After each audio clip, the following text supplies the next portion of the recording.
Hi hello வணக்கம். நம்ம இந்த வீடியோ என்ன பார்க்க போறோம் அப்படின்னா இன்டர்னல் ரீகன்ஸ்ட்ரக்ஷன். இன்டர்னல் ரீகன்ஸ்ட்ரக்ஷன் என்ன, அதுல என்னென்ன ஜேர்னல் எல்லாம் இருக்கு, அது எப்படி நம்ம பண்ணணும் அப்படின்றதெல்லாம் பார்க்கறதுக்கு முன்னாடி ஃபர்ஸ்ட் ரெண்டு பேலன்ஸ் ஷீட் நான் எழுதியிருக்கேன். இது ஒரு கம்பெனியோட பேலன்ஸ் ஷீட், இது ஒரு கம்பெனியோட பேலன்ஸ் ஷீட். இதை முதல்ல நீங்க பாருங்க, பார்த்து அனலைஸ் பண்ணிட்டு அப்புறம் சொல்லுங்க. இந்த கம்பெனி என்ன கம்பெனினா வந்துட்டு எல் லிமிடெட், இது வந்து பி லிமிடெட். என்ன எல் பக்கத்துல ஒரு ஸ்பேஸ் விட்டு லிமிடெட் எழுதிருக்கீங்க, பின்னு எழுதிட்டு ஒரு ஸ்பேஸ் விட்டு லிமிடெட் எழுதிருக்கீங்கன்னு கேட்டா அப்படிதான். மோரோவர் அதனால ஏபின்னு வைக்க மாட்டீங்களா, எக்ஸ் வைக்க மாட்டீங்களா, எல்பின்னு தான் வைக்கணுமா, எல்பின்னு தான் வைக்கணும். ஓகேவா? சரி, ஃபர்ஸ்ட் ரெண்டு பேலன்ஸ் ஷீட் பாருங்க. பார்த்து நான் என்ன கேட்க போறேன் அப்படின்னா வந்துட்டு இந்த ரெண்டு பேலன்ஸ் ஷீட்டை பார்த்துட்டு இந்த ரெண்டு கம்பெனில எது வந்து பெட்டரா இருக்கு, எந்த கம்பெனி பெட்டரா இருக்கு அப்படின்றத அனலைஸ் பண்ணிட்டு அந்த கம்பெனில போய் நீங்க இன்வெஸ்ட் பண்ண போறீங்க. கொஞ்சம் காசு இருக்கும் உங்க கையில, அந்த காசை வச்சுட்டு ஏதோ ஒரு கம்பெனில போய் நீங்க இன்வெஸ்ட் பண்ண போறீங்கன்னு வச்சுக்கோங்களேன். இந்த கம்பெனில இன்வெஸ்ட் பண்ணுவீங்களா இல்ல இந்த கம்பெனில இன்வெஸ்ட் பண்ணுவீங்களா அப்படின்ற மாதிரி ஒரு தாட் ப்ராசஸ்ல அந்த லைன்ல வந்து யோசித்து பாருங்க. ஓகேவா? ஃபர்ஸ்ட் எல் லிமிடெட் பார்க்கலாம். எல் லிமிடெட்ல என்னென்ன இருக்கு பாருங்க. பிக்ஸ்ட் அசெட்ஸ் ஒரு 70 lakhs, கரண்ட் அசெட்ஸ் ஒரு 20 lakhs. இது என்னது ப்ராஃபிட் அண்ட் லாஸ். என்ன சார் ப்ராஃபிட் லாஸ் அந்த பக்கம் வரும், நீங்க அது கூட தெரியாம இந்த பக்கம் போடுறீங்களா கேட்காதீங்க. அவன் ப்ராஃபிட் பண்ணியிருந்தான்னா profit loss credit balance card இருக்கும், அந்த பக்கம் இருந்திருக்கும், இப்படி இருந்திருக்கும். இவன் லாஸ் பண்ணிருக்கான், வருஷமா லாஸ் அக்யூமுலேட் பண்ணிட்டே போயிட்டு இருக்கான், அதனால வந்து டெபிட் பேலன்ஸ் காட்டிட்டு இருக்கு, அதனால இங்க போட்டு காட்டியிருக்கேன். ஓகேவா? இந்த பக்கம் ஈக்விட்டி ஷேர் 60 லட்சம், ப்ரிஃபரன்ஸ் ஷேர் கேபிட்டல் 30 லட்சம், அப்புறம் டிபென்ச்சர் ரிசர்வ்ஸ் அண்ட் சர்ப்ளஸ் ஐட்டமே காணாதுல. ஓகேவா? ஏன்னா ப்ராஃபிட் தான் இங்க இருக்கேன், அது நீ அங்க இருந்தா ரிசர்வ்ஸ் இருக்கு, பாசிட்டிவ் பேலன்ஸ் தான் வந்திருக்கும். டிபென்ச்சர் 20 லட்சம், கரண்ட்ல எப்படி ஒரு 10 லட்சம், டோட்டல் பேலன்ஸ் ஷீட் 120 வருது. இது வந்து எல் லிமிடெட். சரி, பி லிமிடெட் பாருங்க. பி லிமிடெட் இருக்கு பிக்ஸ்ட் அசெட் ஒரு 65 லட்சம், இது 70 65. சரி, கரண்ட் அசெட்ஸ் வந்து ஒரு 20 15. சரி, ப்ராஃபிட் அண்ட் லாஸ் அப்படின்னு டெபிட் பேலன்ஸ் தான் இல்ல, அப்ப நம்ம லாஸ் இல்ல போல இருக்கு. சரி, ஈக்விட்டி ஷேர் 60 இருக்கு, ஒரு 30, ப்ரிஃபரன்ஸ் ஷேர் 30 20. இங்க ரிசர்வ்ஸ் ஒன்றும் இல்லவே இல்லை, இவன் பரவாயில்ல கொஞ்சமாச்சும் ரிசர்வ்ஸ் சர்ப்ளஸ் 5 லட்சம் வச்சிருக்கான். ஓகே, 30 லட்சம் equity share capital, reserve surplus 5 லட்சம் இருக்கு. சரி, ஓகே. டிபென்ச்சர் இங்க 20, அங்க 15, கரண்ட்ல எப்படி இங்க 10 அங்க 10. பேலன்ஸ் ஷீட் டோட்டல் வந்து 8 lakhs இருக்கு. இப்போ இந்த ரெண்டு கம்பெனி பார்த்துட்டு ரெண்டு பேலன்ஸ் ஷீட்டை பார்த்துட்டு எந்த கம்பெனில நீங்க இன்வெஸ்ட் பண்ணுவீங்கன்னு கேட்டா எனக்கு தெரிஞ்சு ஒரு 99% ஆஃப் த பீப்புள் வந்து பி லிமிடெட் தான் பெட்டரா இருக்கு. ஏன் அப்படின்னு கேட்டீங்கன்னா வந்துட்டு லாஸ்ட்ல இருக்கா, எல் லிமிடெட் லாஸ்ட்ல இருக்கா, பி லிமிடெட் லாஸ்ட்ல இல்ல, ரிசர்வ்ஸ் கொஞ்சமா இருந்தாலும் இருக்கு, பாசிட்டிவா இருக்கு, அதனால வந்து கொஞ்சம் இருக்கு. கடன்லாம் பார்த்தா கொஞ்சம் கம்மியா 20 லட்சம் 15 லட்சம் பார்த்தா ஓரளவுக்கு பார்த்தா ஓரளவு பார்த்தா அவனோட கண்டிப்பா இவன் பெட்டர் அப்படின்ற மாதிரி தெரியுது. ஸோ என் காசை போய் நான் யார்கிட்ட போடுவேன், பி லிமிடெட்ல தான் போடுவேன் அப்படின்ற மாதிரி நீங்க சொல்லுவீங்க. ஆனா விஷயம் என்னன்னா இவனும் வேற வேற கம்பெனியே கிடையாது, ரெண்டுமே ஒரே கம்பெனி தான். அதாவது இந்த லியோ படத்துல வந்துட்டு பார்த்திபன் அப்படிப்பட்டவன் இல்ல, நான் அவன் கிடையாது, நான் அவன் இல்ல அப்படின்னு சொல்லியும் அப்படின்னு ஒரு பெர்ஃபார்மன்ஸ் போட்டுட்டு அப்புறம் கடைசியில கிளைமேக்ஸ்ல வந்துட்டு நான் தாண்டா Leo Das. My life is in this town and I am going down and you think that I'm crazy but I don't want that crown அப்படின்னு தலைவர் ஆடினார்ல, அது மாதிரி இவனும் ஒரு ஆள் தான். இப்போ உங்களுக்கு தெரிஞ்சுக்கோ எல் லிமிடெட் யாரு, பி லிமிடெட் யாருன்ட்டு. எல்ன்றது வந்து லியோ தாஸ், பி வந்து அப்பாவி மாதிரி மூஞ்சி வச்சுட்டு இருக்கிற பார்த்திபன். நல்லா மூஞ்சி அப்படி வச்சுக்கிட்டு யாரு த்ரிஷாவே ஏமாத்திட்டான் பார்த்திபன் எப்படி த்ரிஷாவை ஏமாத்தனா அது மாதிரி வந்துட்டு இந்த பார்த்திபன் லிமிடெட் வந்து யார் ஏமாத்த போறானா வந்து ஷேர் ஹோல்டர்ஸ் ஏமாத்தலாம் அப்படின்னு சொல்லிட்டு, ஷேர் ஹோல்டர்ஸ் ஏமாத்தலாம், இல்லாட்டினா வந்து பேங்க் காரனை போய் ஏமாத்தலாம். ஏன்னா இப்படி ஒரு பேலன்ஸ் ஷீட்டை கொண்டு போயிட்டு நீங்க போய் பேங்க்ல கடன் வாங்கிச்சுங்களேன், சிறப்பு வாட்டி அடிப்பேன். நீனே வந்து 5 வருஷமா லாஸ் பண்ணிட்டு இருக்க, ஆல்ரெடி கடன் வச்சுட்டு உட்காந்துருக்க, இதுக்கு மேல வந்து நீ பேங்க்ல லோன் வேற கேட்பியா அப்படின்னு சொல்லி பேங்க்ல பத்தி விட்டுருவான். ஆனா இந்த பேலன்ஸ் கொண்டு போன வச்சுக்கோங்க, oh 5 lakhs profit, oh my god, reserves and surplus 5 lakhs வச்சிருக்கீங்க, டிபென்சர் 15 lakhs தானே, ஓகே நான் இன்னும் ஒரு 5 lakhs கூட கடன் தரேன் அப்படின்னு சொல்லிட்டு இதை காமிச்சு கடன் வாங்கிடலாம். த்ரிஷா ஏமாத்துற மாதிரி யாரையும் ஏமாத்தலாம். ஸோ பேசிக்கலி ஒரு கேவலமான பேலன்ஸ் ஷீட்டை, பேட் பேலன்ஸ் ஷீட்டை வந்து ஒரு குட் பேலன்ஸ் ஷீட்டா மாத்துறது தான். ஒரு கேவலமான பேலன்ஸ் ஷீட்டை நல்ல பேலன்ஸ் ஷீட்டா மாத்துறது தான் வந்து இன்டர்னல் ரீகன்சிலியேஷன். இன்டர்னலா நமக்குள்ளேயே எப்படி வந்து லியோதாஸ் வந்து அவருக்குள்ள மாத்திட்டார்ல, இனிமேல் அப்படி இருக்கக்கூடாது, இந்த மாதிரி மாறணும், ஏன்னா அப்பதான் த்ரிஷா ஏமாத்த முடியும் அப்படி த்ரிஷாக்கு ஆசைப்பட்டு, பேசிக்கலி என்னது லியோ படம், அந்த லியோ படமே என்னது, த்ரிஷாக்கு ஆசைப்பட்டு லியோ வந்து பார்த்திபனா மாறினதான் லியோ படமே. அது மாதிரி வந்து பேங்க் லோனுக்கோ இல்ல மக்கள்கிட்ட இருந்து ஒரு ஃப்ரெஷ் பப்ளிக் ஃபண்டுக்காகவோ ஆசைப்பட்டு லியோதாஸ் வந்து பார்த்திபன் லிமிடெடா மாறுறதான் வந்து இன்டர்னல் ரீகன்சிலியேஷன். சரி, அதை எப்படி பண்றது அப்படின்னு கேட்டா வந்துட்டு த்ரிஷா வேணும்னா என்ன பண்ணி ஆகணும், பிச்சை எடுத்தானே ஆகணும். அதனால பேசிக்கலி இன்டர்னல் ரீகன்சிலியேஷன் பிச்சை எடுக்கிறது தான். யார்கிட்ட பிச்சை எடுக்கிறதுனா, யாரு கண்ட மணி பிச்சை எடுக்க வேண்டியதான், எல்லாத்தையும் எடுக்க வேண்டியதான். ஃபர்ஸ்ட் யாருமே பிச்சை எடுப்பேன் அப்படின்னா வந்து ஈக்விட்டி ஷேர் ஹோல்டர், அவங்கிட்டே போய் ஈக்விட்டி ஷேர் கேபிட்டல் யார் போட்டுருப்பா, ஈக்விட்டி ஷேர் தான், அவன்கிட்டே போய் பிச்சை எடுப்பேன். என்ன பிச்சை எடுப்பேன்னா வந்துட்டு, ஐயா யாரு கம்பெனின்றது செப்பரேட் என்டிட்டி இல்ல, அதனால கம்பெனி போய் ஈக்விட்டி ஷேர் பிச்சை எடுக்கிற மாதிரி வச்சுக்கோங்க. என்னன்னு போய் பிச்சை எடுப்போம் அப்படின்னா வந்துட்டு, இந்த பாருங்க, இந்த கம்பெனி வந்து 30 லட்சம் லாஸ். ஜெனரலா பார்த்தா ஓனர் தான் வந்து லாஸை பேர் பண்ணிக்கணும், நீங்க தான் வந்து உண்மையான ஓனர், ஈக்விட்டி தான் வந்து ரியல் ஓனர். நியாயமா பார்த்தா இந்த லாஸ் உங்களுக்கு தான் வந்து சேரும். இப்போ வந்து இந்த கம்பெனியை வந்து இதுக்கப்புறம் ரன் பண்றதுக்கு ஃபண்டிங்கே இல்லை. அப்போ வந்து 2 வேலை தான் பண்ண முடியும். ஒன்று வந்து இழுத்து மூடிட்டு போகணும். இழுத்து மூடிட்டு போனோம்னா என்ன பண்ணுவோம்னா, இந்த 70 லட்சம் ஃபிக்ஸ் அசெட்ஸை விற்போம். 20 லட்சத்துல இருந்து கேஷா கொஞ்சம் இருக்கும், அப்புறம் ஸ்டாக்கு டெட்டார்லாம் இருக்கும், அது கொஞ்சம் ஸ்டாக் விற்போம், டெட்டார் வந்து கலெக்ட் பண்ணுவோம். அதெல்லாம் கலெக்ட் பண்ணிட்டு காசு எல்லாம் வந்ததுக்கு அப்புறம் ரீபே பண்ண ஆரம்பிப்போம். ரீபே வந்து உங்களுக்கு பண்ண மாட்டோம். முதல்ல இந்த கரண்ட் லைஃப் அடைப்போம், அப்புறம் மிச்சம் அந்த டிபாசிட் அடைப்போம், அப்புறம் 30 lakhs இவனுக்கு ப்ரிஃபரன்ஸ், என்ன முன்னுரிமை, முன்னுரிமை இருக்கிற ஷேர் ஹோல்டர் அவன் அடிப்போம். இவனுக்கு எல்லாம் அடைச்சு அப்புறமா மிச்சம் மீதி இருந்ததுன்னா அதான் உங்களுக்கு வரும் அப்படிங்க. அதுவும் இல்லாம 70+20 90ன்றோன்னு 10 20 30 60 இருக்கு. 90ல இருந்து 60 போச்சுன்னா ஒரு 30 இருக்கும். உங்களுக்கு 30 வரும்னு நினைச்சிட்டு இருக்காதீங்க. இந்த பிக்சஸ் 70 லட்சம் போட்டிருக்கே, அதுவே வந்து ஓவர் வேல்யூ பண்ணி வச்சிருக்கோம், டிப்ரிசியேஷன் கம்மியா போட்டிருக்கு ஒரு நாளைக்கு. இது 70 லட்சத்துக்கு இனி போய் ஃபேர் வேல்யூ பார்த்தா 70 லட்சமே கிடையாது, 55 லட்சமா தான் வருமாமா. ஓகேவா? அப்போ 70 லட்சமே ஃபர்ஸ்ட் ரியலைஸ் ஆகாது. அப்போ உங்களுக்கு 60 லட்சத்துல பாதி காசு கூட தேராது. இது ஒரு வழி பண்றதா மூடிக்கிறேன், என்ன பிரச்சனை, லிக்விடேட் பண்ணிட்டு போயிடுறேன் கம்பெனியை, ஆனா உங்களுக்கு தள்ளி பைசா வராது அப்படின்னு முதல்ல போய் இவனை வந்து பிச்சை எடுக்கிற மாதிரி போறோம். ஆனா போய் என்ன மிரட்டா தான் செய்யறோம். கம்பெனியை மூடிட்டா அவனுக்கு ஒண்ணுமே கிடைக்காதுன்னு ஃபர்ஸ்ட் மிரட்டுறோம். சரி, அப்ப என்ன பண்றதுன்னு கேட்டா வந்து பிச்சை போடுங்க சார் அப்படின்னு கேட்கறோம். என்ன பிச்சை போடணும் கேட்டா வந்து இந்த 60 லட்சம் அப்படின்றது வந்து ப்ராபப்ளி 60,000 ஷேர்ஸ் ஆஃப் 100 ஈச்சா இருக்கலாம். 60,000 ஷேர்ஸ் ஆஃப் 100 6 lakhs வந்துருமா? கணக்கு போட்டு பாத்துக்கோங்க. 6 lakhs வந்துடும். சரி, இந்த 60 lakhs வந்து என்ன சொல்ல வரேன்னா, கொஞ்சம் பிச்சை போடுங்க சார், கொஞ்சம் வந்து சாக்ரிஃபைஸ் பண்ணுங்க உங்க காசுல இருந்து அப்படின்னா என்ன பண்ணணும் கேட்டா வந்து நீங்க என்ன பண்ணி கொஞ்சம் விட்டு கொடுங்க. எவ்வளவு விட்டு கொடுங்க அப்படின்னா வந்துட்டு இதை வந்து 100 ரூபா ஷேரா இருக்கா, 100 ரூபா ஷேரா வச்சுக்காதீங்க. இனிமே வந்துட்டு இது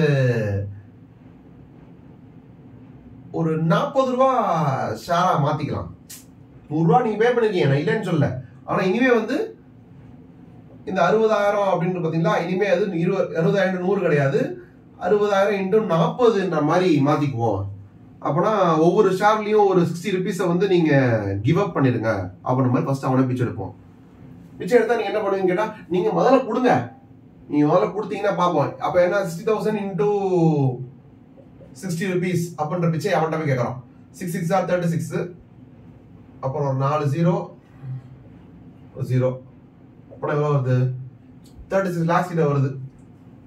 சரி, அப்படின்னு இவன்கிட்ட போய் கேட்கறோம் 36 lakhs. 36 lakhs நம்மளுக்கு போதுமான்னு கேட்டா லாஸ்ட் 30 lakhs தான் இருக்கு. பட் இருந்தாலும் இந்த பிக்ஸ்ட் அசெட்ஸ் எல்லாம் பண்ண 70 லட்சத்துக்கு விற்க முடியாது. இதெல்லாம் வந்து தான் சொல்றேன் 55 லட்சம் 50 லட்சம் தான் போகும்.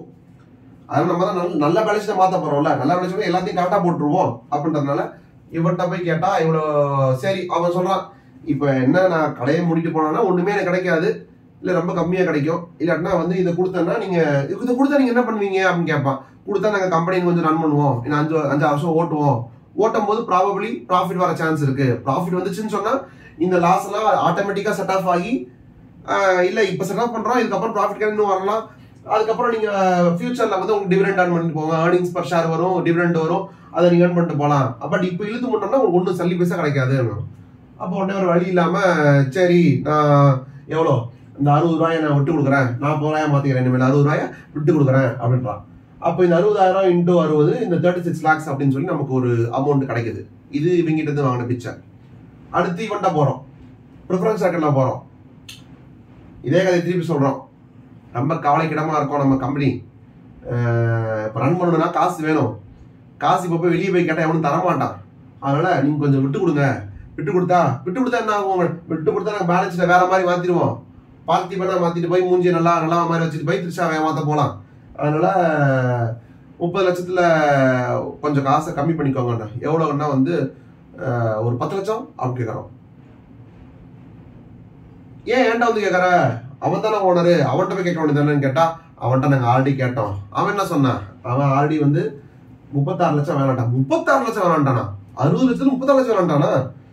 சரி, அவனே அவன் கொடுக்கும் போது நானும் தரேன். ஒரு 30 லட்சத்துல இருந்து ஒரு 10 லட்சம் போனேன். ஓகே, 20 லட்சம் வச்சுக்கிறேன், இனிமேல் 10 லட்சத்தை சாக்ரிஃபைஸ் பண்றேன் அப்படின்னு ஒவ்வொரு ஆளா வந்து சாக்ரிஃபைஸ் பண்ணிட்டே போறானுங்க. அடுத்து யார்கிட்ட போவேன்னா வந்து டிபென்சர் ஹோல்டர்கிட்ட போவேன்.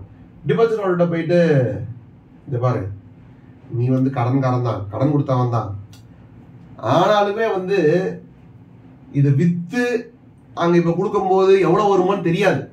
பிக்சர்ஸ் எல்லாம் விற்கிறோம், இது 70 லட்சம் போட்டிருக்கோம், ஆனா எவ்வளவு வரும்? 10 லட்சம் கூட வரலாம், 5 லட்சம் கூட வரலாம், இல்ல ஒண்ணுமே வேல்யூ இல்லாம கூட போடலாம், நமக்கு தெரியாது. பாத்துக்கோ, இந்த 20 லட்சம்ன்றது உனக்கு வருமானம்லாம் தெரியாது அப்படின்னு சொல்லி இவனையும் பயமுறுத்துறோம். இது மாதிரி ஒவ்வொருத்தனையா பயமுறுத்தி விட்டு கொடுப்பா, பிச்சை எடுக்கிறோம். ஆனா பிச்சை எடுக்கிறதே வந்து ரைட் ராயலா திமுறா போய் பிச்சை எடுக்கிறோம். அவன் எல்லாரையும் ஏமாத்தி விட்டு இந்த நம்பர்ஸ்லாம் விட்டுறோம். நம்பர்ஸ் சும்மா ரேண்டமா நான் சொல்றது, ஒவ்வொருத்தனையும் ஏமாத்திருக்கோம். இந்த சென்ஸ் ஒவ்வொருத்தனையும் பிச்சை கேட்டிருக்கோம். அவங்க எல்லாருமே பிச்சை போடுறாங்க. பிச்சை போட்டு அதை எல்லாத்தையும் சேர்த்து வச்சுக்கிட்டு ப்ராபப்ளி இவன் வந்து 60 லட்சமா 30 லட்சம், அவன 30 லட்சம் பிச்சை போட்டிருக்கான். இவன் 30 லட்சம் 20 லட்சம், அவன 10 லட்சம் பிச்சை போட்டிருக்கான். இவன் 20 லட்சம் டிபென்சர் கூட 15 5 லட்சம் விட்டு கொடுத்துறான். அவங்க கூட 5 லட்சம் கொடுத்துறான். கரண்ட்ல எப்படி ஒண்ணு சேஞ்ச் வச்சுக்கோங்க. இப்ப இந்த அமௌண்ட்லாம் இருக்குல்ல, எவ்வளவு வந்துச்சு? 60ல இருந்து 30 போனா பிச்சை எவ்வளோ? 30. 30ல இருந்து 20 ஆச்சுன்னா பிச்சை எவ்வளோ? 10. 20ல இருந்து 15 ஆச்சுன்னா எவ்வளோ? 5. கரண்ட்ல எப்படி பிச்சை போடல? சரி, ஓகே, மொத்தமா எவ்வளவு ஆச்சு? அப்ப 30 40 45 லேக்ஸா? 45 லேக்ஸ் பிச்சை இருக்கா? என்ன போய் பண்ணுவோம்னா, இந்த ப்ராஃபிட் அண்ட் லாஸ் 30 காட்டிட்டு பாருங்க, முதல்ல இதை காட்டக்கூடாது நம்ம. அப்ப அதை போய் முதல்ல மைனஸ் பண்றோம். ஓகேவா? இனி எவ்வளவு இருக்கும்? 15 இருக்கும். இந்த 15 என்ன பண்ண போறோம் அப்படின்னா வந்துட்டு இங்க பார்க்க போறோம். பிக்ஸ்ட் அசெட்ஸ் இங்க எவ்வளவு இருக்கு? 70 லட்சம் இருக்கு. அந்த பக்கம் வந்து 65 லட்சம் தான் இருக்கு. அப்படின்னா என்ன அர்த்தம்? 70 லட்சமா இருந்தது, இன்னைக்கு எதுல வேல்யூ பண்ணி பார்த்தா 65 லட்சம் தான் இருக்கு. அப்படின்னா அசெட்ஸை குறைக்கணுமா? பிக்சர்ஸ் குறைக்கணுமா? அது ஒரு 5 லட்சம். கரண்ட் அசெட் பார்த்தா 20 லட்சம் காட்டுது. ஆனா அதுல போட்டா சில ஸ்டாக்ல வந்து ஓல்டு ஸ்டாக், இதெல்லாம் வித்தா எவனும் வாங்க மாட்டான். அப்புறம் சில பேர் டெட்டார் வந்து அவன் பேடட் ஆயிட்டான், சும்மா போட்டு வச்சிருக்கோம், பேடட் ரைட் ஆஃப் பண்ணாம வச்சிருக்கோம். அதெல்லாம் கூட்டி கழிச்சு பார்த்தோம்னா அதுல 5 லட்சம் போயிருது. 45ல இருந்து ஒரு 30 35 40% எவ்வளவு வருது? இன்னும் 5 lakhs இருக்கு. எக்ஸ்ட்ரா பிச்சை எடுத்துரும் போல இருக்கு. பிச்சை எடுக்கும் போது மொத்தமா எல்லாரும் ஏமாத்தி வாங்கணும்ல. அப்ப அவங்க வந்து 45 லட்சம் எடுத்துட்டோம். ஆனா வந்து குறைக்க வேண்டியது வந்து ஒரு 40 லட்சம் தான் இருந்திருக்கு. ஒரு 5 லட்சம் வந்து எக்ஸ்ட்ரா பிச்சையா இருக்கு. ஆனா பிச்சை எடுத்ததை வந்து நீ உழைச்சி சம்பாரிச்சு சொல்ல முடியாது. அக்கௌண்ட்ஸ்ல ஒரு விஷயம் இருக்கு, உழைச்சி சம்பாரிச்சதை வந்து ஜெனரல் ரிசர்வ்னு சொல்லுவோம். உழைச்சி சம்பாதிக்காம இந்த மாதிரி அடிச்சு புடுங்கினது, இல்லாட்டா வந்து ஏதாவது சரி விடுங்க நோங்கு, அதெல்லாம் பாத்தீங்கன்னா வந்து ஜெனரல் ரிசர்வ் சொல்ல முடியாது. அதெல்லாம் வந்து கேபிட்டல் ரிசர்வ்னு சொல்லுவோம். சோ இந்த 5 lakhs இருக்கு பாத்தீங்களா, இந்த 5 lakhs will become capital reserve.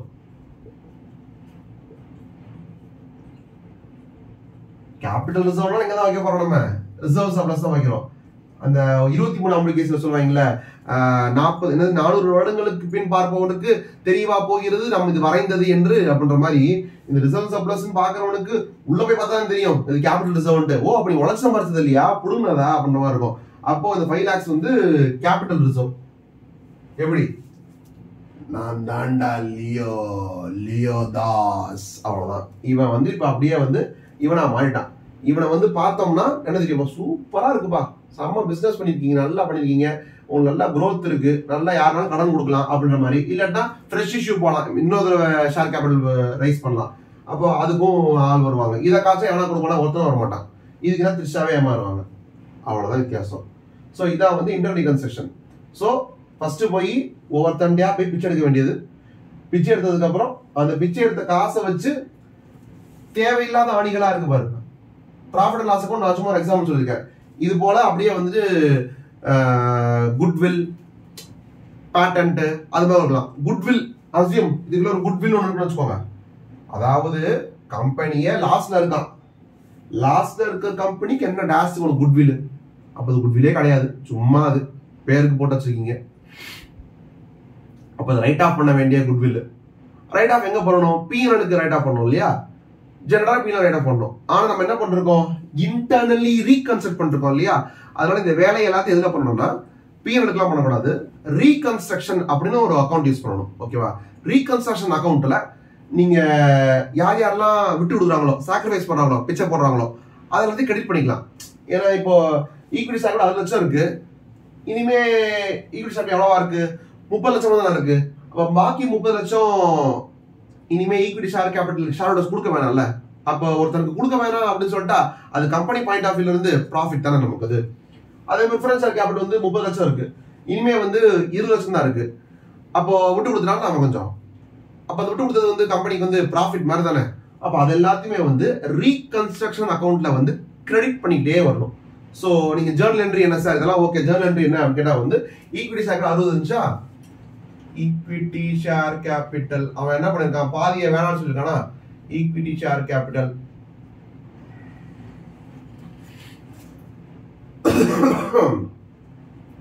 அது எப்படி சொல்லிருப்பான், 100 ரூபா ஃபேஸ் வேல்யூ இந்த ஷேரை வந்து இனிமே 40 ரூபா ஃபேஸ் வேல்யூ மாத்துறாங்க இல்லையா. அப்ப ஈக்விட்டி ஷேர் கேபிட்டல் அக்கௌண்ட் 100 ரூபா ஷேர், அப்போ வந்து அது 60 லட்சமா இருந்திருக்கும். கரெக்டா. நம்ம இப்ப 30 வச்சுக்கலாம், 30 வச்சுக்கலாம். அப்புறம் 2 இதுவும் ஈக்விட்டி ஷேர் கேபிட்டல் தான்.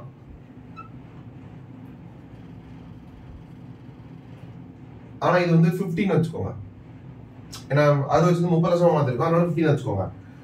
15 வந்து அப்போ முன்னாடி 60,000 ஷேர் இன்டூ 100 இருந்தது, இப்ப 60,000 ஷேர் இன்டூ 50 ஆயிருது. அப்ப 6 5 சார் 30, 30க்கு அப்புறம் 5 0, அப்படின்னா இதை அடிச்சுட்டுருவா. அப்ப 30 lakhs வந்துருது. அப்ப அந்த பாக்கி 30 lakhs இருக்குல்ல, இன்னும் 30 lakhs, அதுதான் வந்து ரீகன்ஸ்ட்ரக்ஷன் அக்கௌண்ட் போட்டு விடணும். எவ்வளோ, அது ஒரு 30 lakhs. அதே மாதிரி இங்க ப்ரிஃபரன்ஸ் அக்கௌண்ட் 30 லட்சத்துல இருக்கு, 20 லட்சம் ஆச்சு. அப்ப அதுவுமே அதுல வந்து என்ன எவ்வளவு கிரெடிட் வரும், 2 ரீகன்ஸ்ட்ரக்ஷன் சொல்லிட்டு அது ஒரு 10 லட்சம் வந்து நிற்கும். அதே மாதிரி டிபென்ச்சர் 20 lakhs இருக்கு, இப்போ வந்து 15 lakhs இருக்கு. டிபென்ச்சர்ன்றது ஒரு லைபிலிட்டியை குறைக்கணும். அதாவது ஃபர்ஸ்ட் வந்து இந்த கோல்டன் ரூல்ஸ் ஆஃப் அக்கவுண்டிங் எல்லாம் விட்டுருங்க. மாடர்ன் ரூல்ஸ் ஆஃப் அக்கவுண்டிங் என்ன வந்து அசெட், லைபிலிட்டி, எக்ஸ்பென்ஸ், இன்கம், அவ்வளவுதான். அசெட் அண்ட் எக்ஸ்பென்ஸ் ரெண்டும் ஒரே கேட்டகரி, ஏன்னா ரெண்டுமே டெபிட் ஐட்டம். அப்ப அசெட்டோ இல்ல எக்ஸ்பென்ஸோ ஏறுது அப்படின்னு சொன்னா டெபிட், குறைக்கணும் அப்படின்னு சொன்னா வந்து கிரெடிட். லைபிலிட்டியோ இன்கமோ வந்து ஏறுதுன்னு சொன்னா கிரெடிட், இறக்குதுன்னு சொன்னா டெபிட், அவ்வளவுதான். அசெட்டோ எக்ஸ்பென்ஸோ ஏறுனா டெபிட்னா உல்டா வந்து கிரெடிட், இவன் வந்து ஏறுனா கிரெடிட், உல்டா வந்து டெபிட், அவ்வளவுதான். இப்ப நமக்கு டிபென்ச்சர்ன்றது 20 lakhs இருக்கு, 15 lakhsக்கு மாத்தணும். அப்பனா 5 lakhs குறைக்கணுமா, அப்ப டிபென்ச்சர் என்ன பண்ணணும், டிபென்ச்சர் டெபிட் பண்ணணும். டிபென்ச்சர் லைபிலிட்டி, டிபென்ச்சர் டெபிட் பண்ணணும். யாரை கிரெடிட் பண்ணணும், ரீகன்ஸ்ட்ரக்ஷன் தான். அப்ப 2 ரீகன்ஸ்ட்ரக்ஷன் போட்டு அதுல ஒரு 5 lakhs வரும். கரண்ட் லைபிலிட்டி ஒண்ணும் இல்லையா. அப்ப பாருங்க ரீகன்ஸ்ட்ரக்ஷன் என்னெல்லாம் வந்திருக்கு, 30, ஒரு 10, ஒரு 5 வந்திருக்கா. இப்ப ரீகன்ஸ்ட்ரக்ஷன் ஒரு லெஜரை போட்டீங்கன்னு வச்சுக்கோங்க.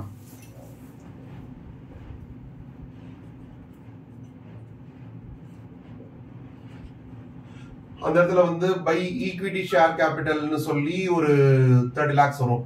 அப்புறம் பை ப்ரிஃபரன்ஸ் ஷேர் கேபிட்டல்னு சொல்லி ஒரு எவ்வளோப்பா 10 lakhs வரும்.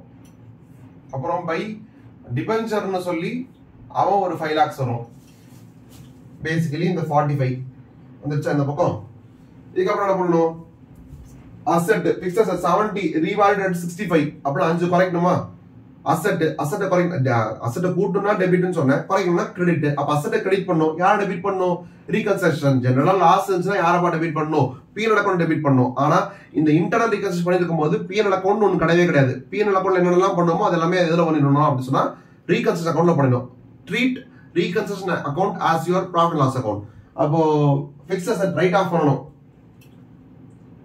அப்ப அந்த அமௌண்ட்டை வந்து பிஎன்எல் கொண்டு போகணும். பிஎன்எல் கொண்டு போகிறதுனால ரீகன்ஸ்ட்ரக்ஷன் அக்கௌண்ட். அப்ப 2 ஃபிக்ஸ்ட் அசெட்ஸ் வருமா, எவ்வளவு இருக்கு, 70 ல இருந்து 65 ஆச்சு. அப்பனா 5 lakhs குறைச்சிருக்கோம். அடுத்து கரண்ட் அசெட்ஸ்ல அந்த ஸ்டாக் 2 ஸ்டாக்கா இருக்கலாம், இல்ல 2 டெட்டாரா இருக்கலாம், ஏதோ ஒண்ணு. அதெல்லாம் ஆனது வந்து எவ்வளவு இருக்கு, 20 ல இருந்து 50 இருக்குன்னா அது ஒரு 5 lakhs ஆச்சு. அதுக்கப்புறம் மெயினாலே நமக்கு யாரு, இந்த ப்ராஃபிட் அண்ட் லாஸ் தூக்குறதா வேலையே, மேக்கப் போடுறது அதுக்கு தான். அப்ப profit and loss account debit balance காட்டிட்டு இருக்கு. அப்ப அதை க்ளோஸ் பண்ணணும்னா வந்து கிரெடிட் பண்ணணும். அப்ப 2 பிஎன்எல் எவ்வளோ 30 lakhs ஆச்சா. இந்த பக்கம் 45, இந்த பக்கம் வந்து 40.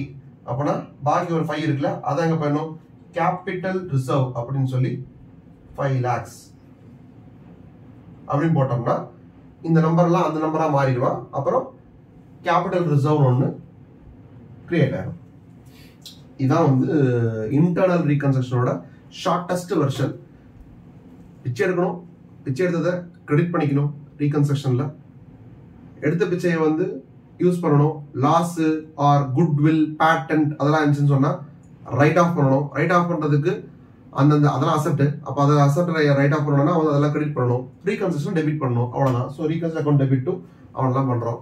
நீங்க இந்த லெஜரா யோசித்தீங்கன்னா என்ட்ரி இதுக்கு இந்த என்ட்ரி இதுக்கு இந்த என்ட்ரின்னு மனப்பாடம் பண்றதை விட நீங்க ரீகன்ஸ்ட்ரக்ஷன் அக்கௌண்ட்டை வந்து விஷுவலைஸ் பண்ணிட்டீங்கன்னா, ரீகன்ஸ்ட்ரக்ஷன்ல அசெட் குறையறது எல்லாத்தையும் டெபிட் பண்ணிட்டே வந்து ரீகன்ஸ்ட்ரக்ஷன் அக்கௌண்ட் டெபிட் சைட்ல அசெட் குறையதான் டெபிட் பண்ணிட்டே வந்துட்டு இருக்கணும்.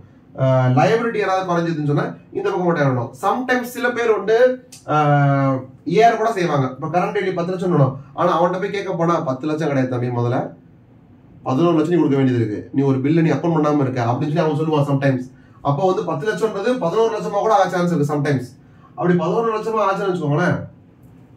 அப்ப என்ன பண்றது, சரி 11 லட்சம் ஆச்சுன்னா எங்க அட்ஜஸ்ட் ஆகும் கேட்டா நீங்களே பாருங்க. 11 லட்சமா இது ஆச்சுன்னு சொன்னா நமக்கு யாரு இருக்கா, தேல்பத்ரி சிங் 4 lakh ஆயிடுவாங்க, அவ்வளவுதான். இங்க 1 lakh கொடுத்து அங்க 1 lakh குறைஞ்சிரும். அப்ப என்ன அர்த்தம், இங்க என்ன அங்கே குறையுது, இதுக்குள்ள யார் இருந்தா கேபிட்டல் ரிசர்வ் இருக்கா. கேபிட்டல் ரிசர்வ் 5 lakh இல்ல போல இருக்கு, அப்ப நான் 4 lakh தான். ஏன் 4 lakh தான், ஏன்னா இந்த இடத்துல அவன் உள்ள வந்திருப்பான். யார் வந்திருப்பா, கரண்ட் லைபிலிட்டி. கரண்ட் லைபிலிட்டி 10 லட்சம் இருக்கமா, 10 லட்சம் but revalued to 11 lakhs, 1 lakh increase ஆகுது. அப்ப increasing current liability, increasing current லைபிலிட்டினா கிரெடிட் பண்ணணும். யார் டெபிட் பண்றதுக்கு, நமக்கு இழிச்சவன் யாரு, ரீகன்ஸ்ட்ரக்ஷன் அக்கௌண்ட் தான். Reconstruction account debit 2 current liability இங்க போட்டா வச்சுக்கோங்க. 2 கரண்ட் லைபிலிட்டி போட்டு 1 லட்சம் போட்டீங்கன்னு சொன்னா ஆட்டோமேட்டிக்கா என்ன ஆயிரும், கேபிட்டல் ரிசர்வ் வந்து 4 lakhs ஆயிரும். அந்த 4 lakhs ரிசர்வ்ஸ் வந்து உட்காரும். இந்த பேலன்ஸ் ஷீட் விஷுவல்ஸ் வச்சிட்டீங்கன்னு சொன்னாலே ஜர்னல் என்ட்ரி வந்து உங்களுக்கு ஆட்டோமேட்டிக்கா வந்துடும். ஜர்னல் என்ட்ரி பேஸ் பண்ணி இப்படி போடணும் இப்படி போடணும். அதுக்கப்புறம் பேலன்ஸ் ஷீட் போடல, இப்ப இருக்க பேலன்ஸ் ஷீட் நீங்க பேலன்ஸ் ஷீட் இப்படி மாத்தணும், அதுக்கு என்னெல்லாம் பண்ணணும், இவன் குறைக்கணுமா, ஓகே டெபிட் ஐட்டம் குறைக்கணும்னா கிரெடிட் பண்ணணும், ஓகே அவன் லைபிலிட்டி கிரெடிட் ஐட்டம் குறைக்கணும்னா அப்ப டெபிட் பண்ணணும். ஓகே எங்க போய் அந்த என்ட்ரியை க்ளோஸ் பண்றது கேட்டா நமக்கு யார் இழிச்சவன் ஒரே ஒருத்தன் ரீகன்ஸ்ட்ரக்ஷன், இங்க ஒருத்தன் டெபிட் பண்ணா ரீகன்ஸ்ட்ரக்ஷன் கிரெடிட் பண்ணு, இவனை கிரெடிட் பண்ணா இதை டெபிட் பண்ணு, அவ்வளவுதான் முடிஞ்சு. ரைட்டா. இதுல வந்து சில இன்ட்ரிகேசிஸ் பார்க்கணும் அப்படின்னு சொன்னா வந்து இப்போ சம்டைம்ஸ் வந்து ஈக்விட்டி ஷேரை வந்து 100 ரூபாய் ஷேர்ல நம்ம இங்க என்ன பண்ணிருக்கோம், 50 ரூபாய் ஷேரா மாத்திக்கிறேன், மீதி 50 ரூபாய் கிவ் அப் பண்றேன்ற மாதிரி பாத்தீங்களா. இப்படி இருந்ததுன்னா நம்மளுக்கு அமௌண்டே குறையறதுனால ரீகன்ஸ்ட்ரக்ஷன் வரும். சம்டைம்ஸ் என்ன சொல்லுவாங்கன்னா வந்துட்டு 100 ரூபாய் ஷேரை வந்து ஸ்பிளிட் பண்ணிக்கிறாங்க, 10 ரூபாய் ஷேரா மாத்திக்கிறாங்க, அப்படி மட்டும் தான் சொல்லியிருப்பாங்க. அவன் எதுவும் கிவ் அப் எல்லாம் பண்ணல.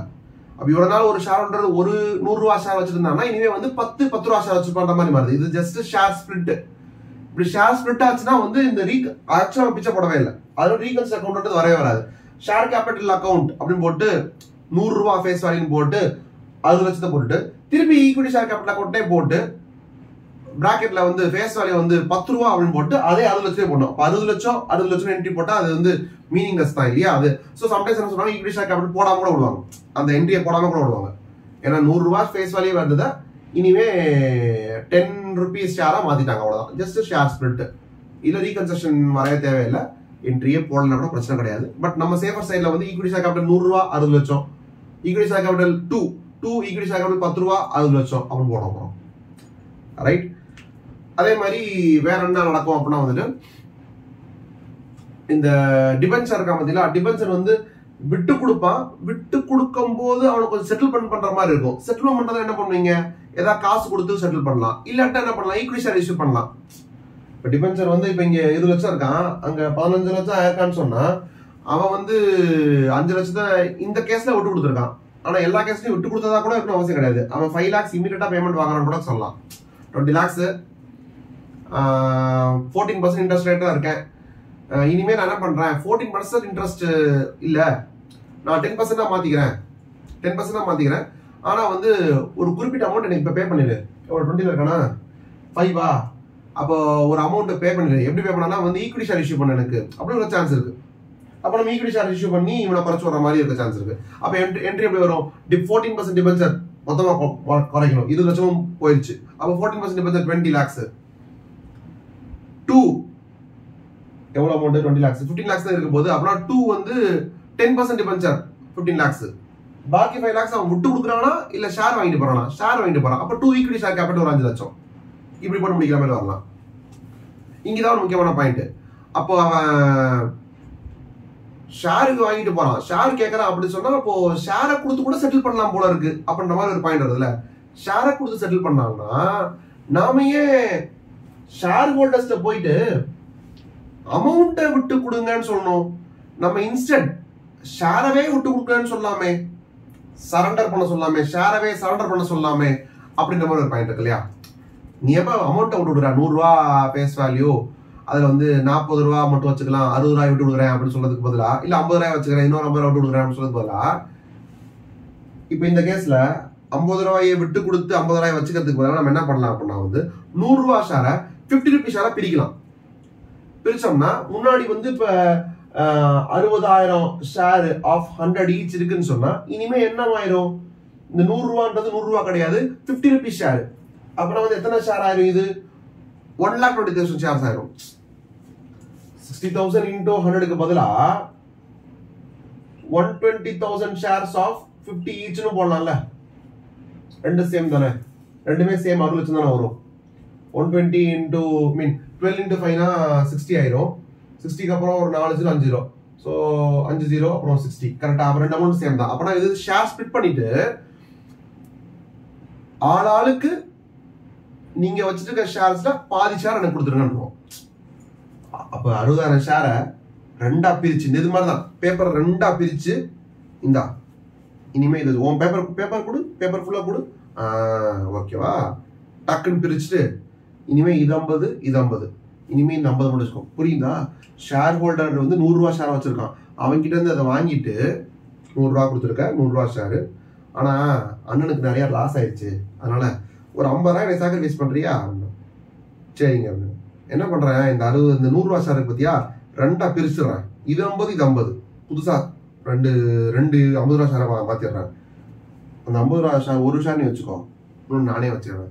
இதை வச்சு நீங்க என்ன பண்ண, நான் என்னமா பண்ண போறேன் நீ போட அப்படின்னு சொல்லிட்டு அந்த ஷேரை வச்சுக்கிட்டு, அந்த ஷேரை சரண்டர்டு ஷேர் இதுக்கு பேரு, ஓகேவா, அந்த சரண்டர் ஷேரை வச்சுட்டு இந்த மாதிரி கேட்கறாங்கல்ல, நீ எனக்கு வந்து 5 லட்சத்தை வந்து இப்ப ஷேர் கொடுத்து செட்டில் பண்ண சொல்றாங்க பாத்தீங்களா, அவனுக்கு போயிட்டு ஃப்ரெஷ்ஷா ஷேர் இஷ்யூ பண்ணாம நம்ம என்ன பண்ணலாம்னா இந்த சரண்டர் பண்ண ஷேர் இருக்கு பாத்தீங்களா, அந்த சரண்டர் பண்ண ஷேர் எடுத்து அவன்கிட்ட கொடுத்துடலாம்.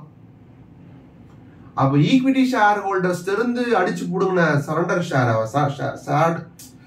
ஷேர்ஸை சரண்டர் பண்ண வச்சுட்டு அந்த சரண்டர் ஷேர்ஸை கொண்டு போய் இவனுக்கு யாராவது கேட்பாங்கல்ல, அமௌண்ட் கேட்கறாங்க பாத்தீங்களா, அவங்களுக்கு போய் கொடுத்து செட்டில்மெண்ட் பண்ணலாம். கேஷ் நமக்கு ஆல்ரெடி வந்து நம்ம லாஸ்ல இருக்கோம். இந்த கரண்ட் செட்டுக்குள்ள பாத்தீங்கன்னா 20 லட்சம் இருக்குல்ல, 20 லட்சம் கேஷ் நினைக்கிறீங்களா? அப்படி இருக்காது. எப்படி இருக்குன்னா வந்து 10 லட்சம் வந்து ஸ்டாக்ல மாட்டிருக்கோம், ஒரு 9 லட்சம் வந்து டெட்டார், 10 லட்சம் ஸ்டாக்கு, 9 லட்சம் வந்து இது டெட்டாரு. அப்போ 1 லட்சம் தான் கேஷ் இருக்கு. 1 லட்சம் கேஷ் வச்சு எப்படி அடைக்கிறது, நம்ம எவன் கேட்கறவன எப்படி அடைக்க முடியும்? அதனால ஈக்விட்டி ஷேர் கேபிட்டல் இருந்து ஷேர் ஹோல்டர்ஸ் வந்து ஷேரை சரண்டர் பண்ணி வாங்கிட்டோம்னு சொன்னா அந்த ஷேரை திருப்பி கொடுத்துக்கலாம்ல அவங்களுக்கு. அப்படி பண்ணுவோம். அப்படி பண்ணா யோசித்து பாருங்க, ஷேரு சரண்டர் பண்றாங்க. சரண்டர் பண்ணிட்டா அந்த வேல்யூ இனிமே அவனுக்கு சொந்தம் கிடையாதுல்ல. 100 ரூபா ஷேர் வச்சிருந்தவன் அதை கொடுத்துட்டு ஒரே ஒரு 50 ரூபா ஷேர், ஒரு 100 ரூபா ஷேர் வச்சிருந்தவன் அதை கொடுத்துட்டு 50 ரூபா ஷேர் வாங்கிட்டு போயிட்டான்னு என்ன அர்த்தம்? இன்னொரு 50 ரூபா அவனுக்கு கிடையாது, அவ்வளவுதான். சாக்ரிஃபைஸ் பண்ணிட்டான். அமௌண்டா சாக்ரிஃபைஸ் பண்ணாம ஷேரா சாக்ரிஃபைஸ் பண்றான். அமௌண்டா சாக்ரிஃபைஸ் பண்ணோம்னா நான் 100 ரூபா ஷேர் 50 ரூபா ஷேரா மாத்தணும். அதுக்கு என்ன பண்றேன், 100 ரூபா ஷேரா 2 போட்டு பண்ணிட்டு அதுல பாதியை அவன்கிட்ட இருந்து வாங்கிக்கிறேன். எல்லாத்தையும் கொடுத்துட்டு அப்புறம் பாதியை அவன்கிட்ட இருந்து வாங்கிக்கிறேன். அப்போ ஷேரவே சரண்டர் பண்ணிட்டான். அப்ப அந்த அமௌண்ட் அவனுக்கு இனிமே அந்த வேல்யூ அவனுக்கு நான் கொடுக்கணும்னு அவசியம் இல்லை இல்லையா? அப்ப அது எனக்கு ஒரு அசெட், ஷேர் சரண்டர்ட் அப்படின்றது எனக்கு ஒரு அசெட் என் கையில வந்துருச்சு, கம்பெனி கையில வந்துருச்சு. அது ஷேர் சரண்டர்ட் அக்கௌண்ட் அப்படின்னு போட்டு டெபிட் பண்ணிட்டு மொத்த அமௌண்ட்டுமே நமக்கு ப்ராஃபிட் தான். ஏன்னா அந்த அமௌண்ட் எனக்கு தர வேணாம்னு சொல்லிட்டு போயிட்டாங்க. எப்படி இவ்வளவு நேரம் வந்து இந்த அமௌண்ட் நம்ம ரீகன்சிடர் போட்டு இருந்தோமோ, ப்ரிஃபரன்ஸ் அப்ளிகேஷன் போட்டுருந்தோமோ, அதே மாதிரி ஷேர் சரண்டர்டுக்கு என்னதான் ஷேர் சரண்டர்ட் அக்கௌண்ட் டெபிட், அது வந்து அசெட், என் கையில ஷேர் இருக்குன்றது. அது எந்த கம்பெனியோட ஷேரு? என் கம்பெனியோட ஷேரே. என் கம்பெனியோட ஷேரே ஒருத்தன் கொடுத்துட்டான். அப்பனா எனக்கு அசெட்னு பார்த்தா டெபிட் சைட்ல இருந்து இருக்கும். பேசிக்கலி கிரெடிட் சைட்ல ஈக்விட்டி ஷேர் கேபிட்டலா இருக்கும். அதே ஷேர் இந்த பக்கம் எனக்கு அசெட் சைட்ல சரண்டர்ட் ஷேர்ஸா என் கையில உட்காந்துருக்கும். அப்போ அதை நான் கேன்சல் பண்ணிக்கலாம் இல்லையா? அவங்க இந்த பக்கம் ஒரே ஐட்டம் இங்க லைபிலிட்டியா இருக்கு, இங்க ஒரு அசெட் இருக்குன்னு ரெண்டுத்தையும் கேன்சல் பண்ணிக்கலாம். அதனால எனக்கு அது அப்போ இனிமே அது நோ லாங்கர் ரியல் லைபிலிட்டி. அதனால நோ லாங்கர் ரியல் லைபிலிட்டினா அது உங்களுக்கு இப்ப ப்ராஃபிட், கேபிட்டல் ப்ராஃபிட். அப்ப என்ட்ரி என்ன போடுறது? Share surrendered account debit to reconstruction போட்டுறணும். Shares surrendered debit. எத்தனை ஷேர் சரண்டர் பண்ணாங்க? 60,000 ஷேர்ஸ் வந்து 120,000 ஷேர்ஸ் 1,20,000 ஷேர்ஸ் மாத்திரம். அதுல பாதியை வந்து அவங்க சரண்டர் பண்ணிருக்காங்க. அப்பனா 60,000 ஷேர் இன்டு 50 ரூபா, கரெக்டா? அப்ப 30 lakhs வரும். டு இது ரிடக்ஷன் அக்கவுண்ட், மீன் ரீகன்ஸ்ட்ரக்ஷன் அக்கவுண்ட். ரீகன்ஸ்ட்ரக்ஷன் போட்டோம்னா 30 lakhs ஆயிரும். இப்போ இந்த ஷேர் சரண்டர் இருக்கா, அசட்டா? அப்ப அசட்டை வச்சு நம்ம எதாவது அடைக்கலாம், அடைக்கலாமா? இந்த இவனை ஃபார் எக்ஸாம்பிள் நம்ம இந்த டிபென்சர் இருக்கான்ல, இந்த 20ல இருந்து 15 ஆனது வந்து அவன் விட்டு கொடுத்த அமௌண்ட்ல பேமெண்ட் பண்ண அமௌண்ட் வச்சுக்கோங்களேன். அப்ப என்ன ஆகும்? ஷேர் சரண்டர் யூஸ் பண்ணி நான் பே பண்ண போறேன். அப்ப நான் டிபென்சர் அக்கவுண்ட் இருக்கா, டிபென்சர் அக்கவுண்ட் டெபிட் எவ்வளோ 20ல இருந்து 50 இருக்கு. அப்பனா 5 lakhs வந்து பேமெண்ட் பண்ணிருந்தேன். 5 lakhs to share surrendered 5 lakhs. கரெக்டா? இது மாதிரி வேற யாராவது பேமெண்ட் எடுத்தோம்னா அவங்களுக்கும் பே பண்ண போறோம். அஸ்யூம் ஃபார் எக்ஸாம்பிள் இவங்க மட்டும் தான் ஷேர் வாங்கிட்டாங்க, வேற யாரும் ஷேர் வேண்டாம்னு சொல்லிட்டாங்க. அப்பனா இந்த 60,000 ஷேர் இன்டு 50ல வந்து இவனுக்கு கொஞ்சம் கொடுத்துட்டோம்ல, 30 lakhsல வந்து ஒரு 5 lakhs மட்டும் கொடுத்து விட்டோம்ல. எவ்வளவு கொடுத்துருப்போம் பாருங்க, 50,000 5 லட்சம். ஒரு ஷேர் வந்து 50 ரூபா ஷேர், 50 ரூபா வச்சுன்னா அப்ப 10,000 ஷேர் இருக்கும். இவன் நம்ம கொடுத்த என்னவா இருக்கும்? 10,000 ஷேர் at ₹50 சொல்லி இந்த அமௌண்ட் அடைச்சிருப்போம். கரெக்டா? நம்ம கிட்ட வந்த ஷேர் எவ்வளோ? 60,000 ஷேர் சரண்டர் பண்ணியிருந்தாங்க, 50 ரூபாய் ஆயிடுச்சு. அதுல வந்து நான் வந்து வெறும் 10,000 ஷேர் மட்டும் தான் நான் செலவு பண்ணிருக்கேன், மீன் இஷ்யூ பண்ணிட்டேன். பாக்கி ஒரு 50,000 ஷேர் இருக்கா, பாக்கி ஒரு 50,000 ஷேர் இருக்கா. அந்த 50,000 ஷேரு இனிமே நான் வந்து யாரும் கொடுக்க போறது இல்லை. ஆனா அப்படியே வச்சுக்க முடியாது. ஏன்னா என் கம்பெனில இருக்கிற ஒரு ஷேர் கேபிட்டல்ல அதுல இருக்க ஒரு 50,000 ஷேரு நானே அசட்டா வச்சுக்க முடியாது. அதனால இந்த லைபிலிட்டியும் நான் தூக்கணும். என்னது? ஷேர் கேபிட்டல் அப்படின்ற லைபிலிட்டியும் தூக்கணும், ஷேர் சரண்டர்ட் அப்படின்ற அசட்டையும் தூக்கணும். எப்படி தூக்குறது? லைபிலிட்டியை வந்து டெபிட் பண்ணிட்டு அசட்டை வந்து கிரெடிட் பண்ணணும். அப்படின்னா share capital account debit, share surrendered வந்து கிரெடிட். எதெல்லாம் நம்ம இப்படி பண்றோம் அப்படின்னா வந்து எந்தெந்த ஷேர்ஸ் எல்லாம் கேன்சல் பண்ணணுமோ, இது வந்து கேன்சலேஷன். ஏன் கேன்சல் பண்றோம்? அவங்க கிட்ட வாங்கி வச்சோம், யாருக்கா கொடுக்கலாம்னு நினைச்சோம், ஆனா கொஞ்சம் தான் வாங்கிக்கிட்டாங்க, பாக்கி ஷேர்ஸை வந்து யாரும் வாங்கிக்கல. அப்படின்னா வந்து அதை வந்து நம்ம இனிமே வந்து லைபிலிட்டியும் காட்ட தேவை, அசட்டும் காட்ட வேணாம், கேன்சல் பண்ணிடலாம். So equity share capital account debit to share surrender account அப்படின்னு போட்டுடலாம். போட்டோம்னா என்ன ஆயிரும்? ஷேர் சரண்டர் க்ளோஸ் ஆயிரும். ஏன்னா இங்க ஒரு 5 லட்சம் இருக்கா, பாக்கி என்ன இருக்கு? அந்த 50,000 ஷேர், 50,000 ஷேர் இன்ட்டு 50 போட்டா அது 25 லட்சம் வந்துடும். அப்ப equity share capital equity share capital 25 லட்சம் டு ஷேர் சரண்டர்ட் 25 லட்சம். அப்ப share surrender 30 lakhs debit 2 share 5 lakhs 2 shares 25 lakhs. இப்ப ஷேர் சரண்டர் க்ளோஸ் ஆயிடுச்சு. கரெக்டா? அந்த அவன் விட்டு கொடுத்த 30 லட்சம் எங்க போய் உட்காந்துருச்சு? ரீகன்ஸ்ட்ரக்ஷன் போய் உட்காந்துருச்சு. ஷேர் கேபிட்டல் எவ்வளவு குறைஞ்சிருக்கு? 25 லட்சம் குறைஞ்சிருக்கு. ஏன்னா 30 லட்சம் விட்டு கொடுத்தான். ஆனா அதுல 5 லட்சம் வந்து டிபென்ச்சர் காரன்ட்ட கொடுத்துட்டேன். இனிமே அந்த டிபென்ச்சர் காரன் வந்து ஷேர் ஹோல்டரா இருப்பான். அப்ப 30 லட்சம் வர்த்து ஷேர்ஸையும் நம்ம கேன்சல் பண்ணக்கூடாது. 5 லட்சம் ஷேர் தான் இன்னும் வேற ஒருத்தர் வச்சு நினைப்பேன். 25 லட்சம் கூட கேன்சல் பண்ணா போதும். ஸோ 25 லட்சம் கேன்சல் பண்றோம் நம்ம இங்க. அவ்வளவுதான்.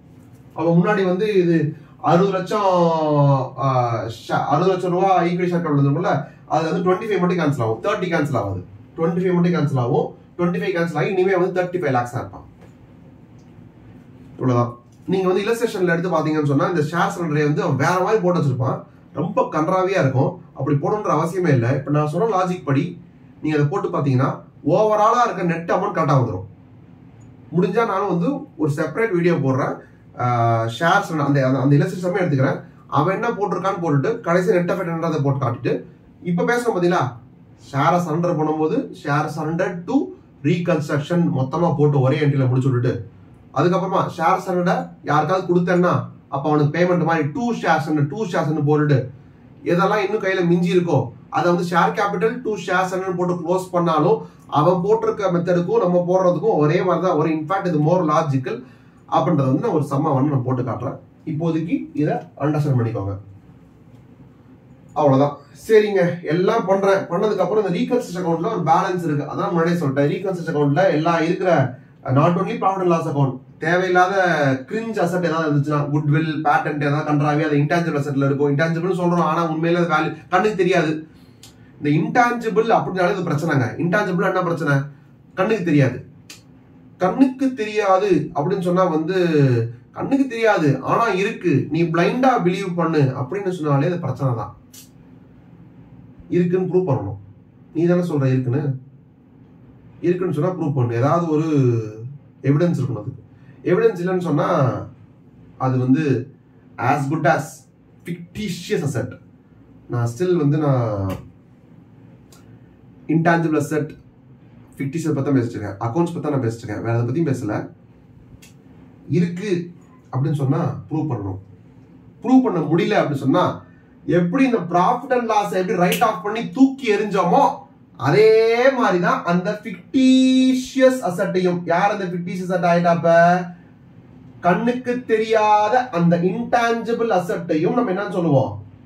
இன்டான்ஜிபிள் அசெட்டையும் வந்து ஃபிக்டிஷியஸ் அசெட்டா ட்ரீட் பண்ணி ரைட் ஆஃப் பண்ணி தூக்கி எறிஞ்சிட்டு போய்கிட்டே இருக்கணும். நான் வந்து அக்கௌண்ட்ஸ் பத்தி தான் பேசுறேன், ஓகேவா? சோ ரீகன்சிடர் முடிஞ்சதுக்கு அப்புறம் ஸ்டில் ஏதாவது ஒரு அமௌண்ட் இருந்துச்சு சொன்னா அந்த அமௌண்ட் எங்க கொண்டு போயிடணும்? கேபிட்டல் ரிசர்வ் கொண்டு போயிடணும். ரிசர்வ் சர்ப்ளஸ்ல வந்துடும். அப்படியே திஸ் இஸ் இன்டர்நெகன்சேஷன். இன்டர்நெகன்சேஷன் நிறைய பேர் கேட்டே இருந்தாங்க வீடியோ போடுங்க. ஆக்சுவலா நான் ஏன் போடாம வந்தேன்னா இன்டர்நெகன்சேஷன் அவ்வளவு கஷ்டமான ஒரு சாப்டரே கிடையாது. பட் இத்தனை பேர் கஷ்டம் ஃபீல் பண்ணீங்கன்னா பார்த்தா தெரியல, ஏதோ மெமரைஸ் பண்ணிட்டீங்கன்னா எனக்கு தெரியல. ஈஸி, ரொம்ப ஈஸியான விஷயம். ஒரு கேவலமான பேலன்ஸ் ஷீட்டை வந்து நல்ல பேலன்ஸ் ஷீட்டா மாத்துறோம். எதை வச்சு மாத்துறது? லைபிலிட்டிட்ட போய் கெஞ்சி கூத்தாடி மாத்தணும். ஒரு அமௌண்ட் பிச்சை எடுக்கணும். அந்த பிச்சை எடுத்ததை வச்சு நம்ம இந்த லாஸ்ல செல் ஆஃப் பண்ணணும். அசெட் எல்லாம் கரெக்டான நம்பர் கொண்டு வரணும். சும்மா ஃப்ராட் நம்பர்லாம் காட்டிட்டு கூடாது. கரெக்டான நம்பர் கொண்டு வரணும். கரெக்டான நம்பர் இருக்குன்னா கம்மி பண்ற மாதிரி இருக்கலாம், சம்டைம்ஸ் ஏத்துற மாதிரி கூட இருக்கலாம். ஏதோ ஒண்ணு எல்லாத்தையும் இந்த குறைக்கிறது ஏத்துறது எல்லாத்தையும் எதை வச்சு பண்ணு? ரீகன்செஷன் அக்கௌண்ட் வச்சு பண்ணு. ரீகன்செஷன்ல டெபிட் சைட்ல அசெட் குறையறதெல்லாம் வரணும். ரீகன்செஷன்ல கிரெடிட் சைட்ல லைபிலிட்டிஸ் குறையறதெல்லாம் வரும். இதோட உல்டா சப்போஸ் இல்லங்க ஒரு அசெட் ஏறி இருக்கு அப்படின்னு சொன்னா அசெட் இந்த பக்கம் வரும், பைன்னு வரும். பிக்ஸ்ட் அசெட் 70 லட்சம் ஆனா ரீவேல்யூட் 72 lakhs வச்சுக்கோங்களேன். 2 lakhs ஏத்தணுமா? அப்ப அசெட் டெபிட் பண்ணும். அசெட் டெபிட் பண்ண யாரை கிரெடிட் பண்ணது? ரீகன்சிடர் கிரெடிட் பண்ணும். அப்ப ரீகன்சிடர் அக்கௌண்ட் வந்து கிரெடிட் சைட்ல பை அசெட்னு வரும். உடனே போய் ரீவேல்யூஷன் ரிசர்வ் பண்ணக்கூடாது. அதான் சொல்றேன், ரீகன்சிடர் பண்ணிட்டு இருக்கும்போது இன்டர்நெகேஷன் பண்ணிட்டு இருக்கும்போது ப்ராஃபிட் லாஸ் எது என்ன வந்தாலும் எதுல வந்தாலும் நார்மலா வந்தாலும் சரி இந்த ரீவேல்யூஷன் எதுலயோ வந்தாலும் இதை தான் யூஸ் பண்ணும். அதே மாதிரி இப்ப லைபிலிட்டி இப்ப நம்ம போட்டே காமிச்சோம். நம்ம கரண்ட் எப்படி 10 லட்சம் இருந்துச்சு 11 லட்சம் ஆகுது அப்படின்னு சொன்னா வந்து 1 லட்சம் ஏறுதா யாரு கரண்ட் எப்படி கிரெடிட் பண்ணணுமா? ரீவேல்யூஷன் டெபிட் பண்ணுவோம். ரீவேல்யூஷன் டெபிட் சைட்ல இந்த பக்கம் வரும். அப்ப ரீவல்யூஷன்ல அசெட் குறையறதுலாம் டெபிட் சைடு, லைபிலிட்டி குறையறதுலாம் கிரெடிட் சைடு வரும். இதுவே ஏறறதுனா உல்டாவா வந்துரும். அசெட் ஏறது இந்த பக்கம் வந்துரும், லைபிலிட்டி ஏறது இந்த பக்கம் வந்துரும். பேலன்சிங் ஃபிகரை வந்து கேபிட்டல் ரிசர்வ் போடுறோம். ஏன்னா வந்து உழைச்சி சம்பாரிச்ச காசு கிடையாது. பிடிச்சிருந்தா லைக் பண்ணுங்க, ஷேர் பண்ணுங்க, சப்ஸ்கிரைப் பண்ணுங்க. தேங்க்யூ.